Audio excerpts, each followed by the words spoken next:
Lesson 2. How to start wave kitesurfing. Turns with the right timing.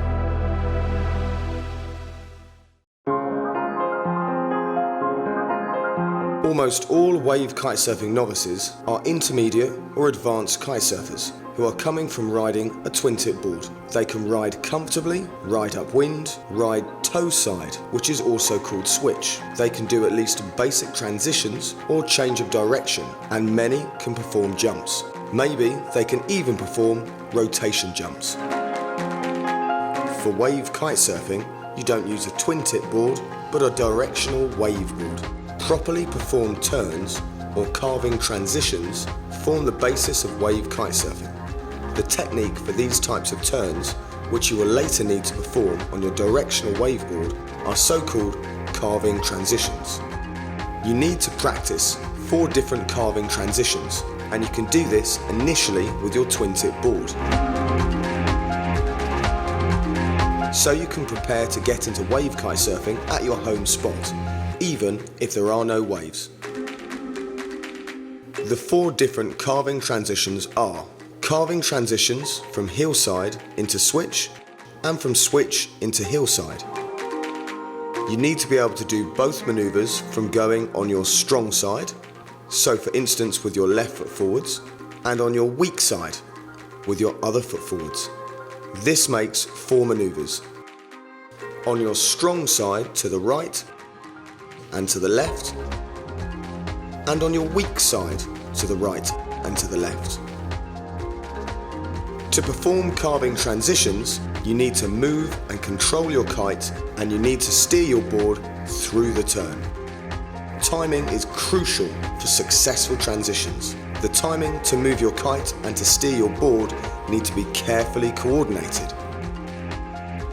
You first move your kite to the other side of the wind window by giving your kite a strong pull with your back hand, and shortly thereafter you steer your board into the other direction with your board's nose moving downwind and your board following your kite.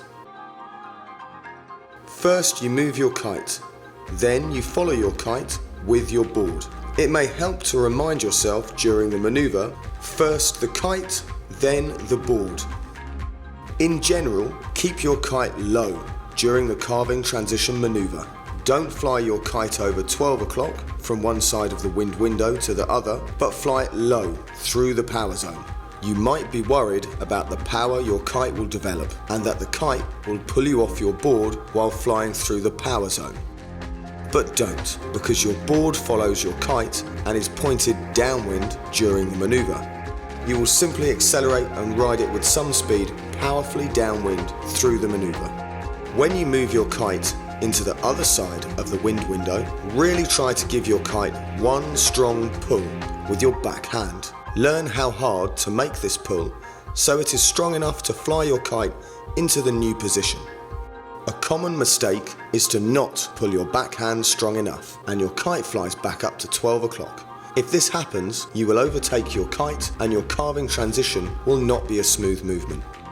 So it is really important to give your kite a strong, determined pull with your backhand to start the maneuver. Shortly after sending your kite, you start the carving maneuver with your board. Make the right timing your second nature. First the kite, then the board. First the kite, then your board.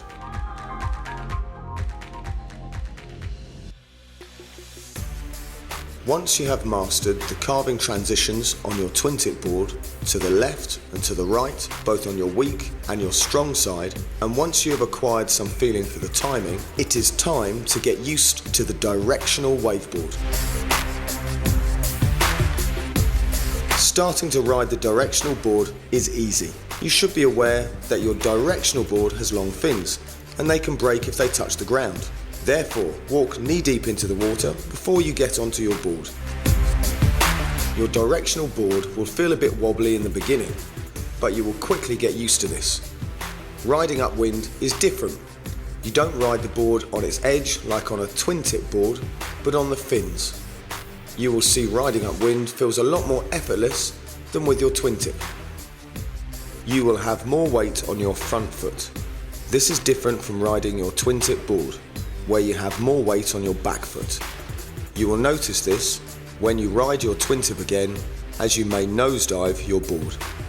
As the name says, this is a directional board. Therefore, you can only ride into one direction. Because of this, changing direction will be different. When you perform a transition from one direction to the other, you will either end up riding toe side, or also called switch. Or you have to change your feet, your front foot becomes your back foot and vice versa. This changing of feet while changing your direction you can do in the beginning, simply by stopping, falling back in the water, changing your board by hand, and then water start with your new front foot. Later you will learn to jibe, rendering it unnecessary to stop your movement and fall in the water. But don't worry about this now, and simply enjoy your first steps on a directional waveboard.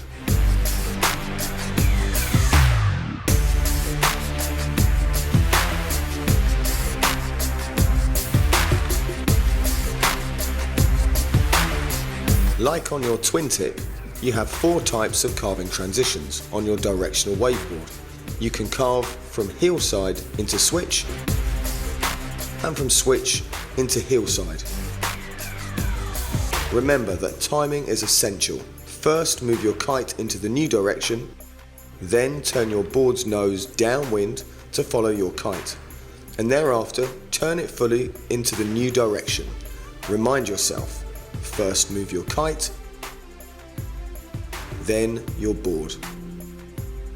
Don't neglect your weak side. You will need this later to be able to ride in conditions with wind from the right or wind from the left.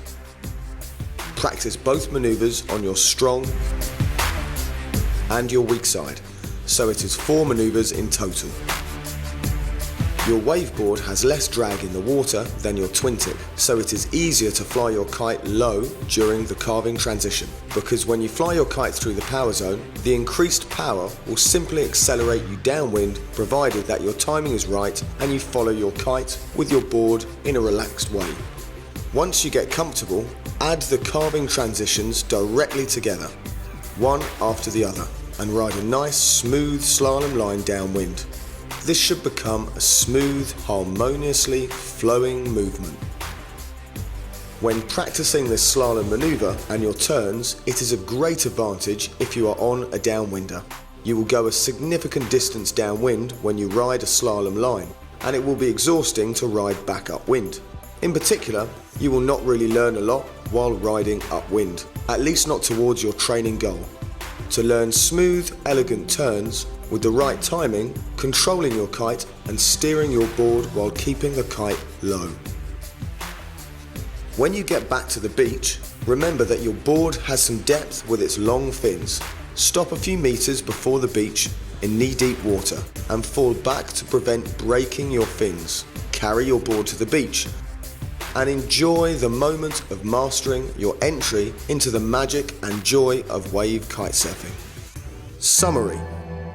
There are 4 types of carving transitions, from hillside into switch, from switch into hillside, both on your strong and your weak side. Move your kite and then the board, in a timed, coordinated way during the carving transition. Fly your kite low during the carving transition. Finally add the carving transitions together and ride in a smooth, elegant slalom line downwind.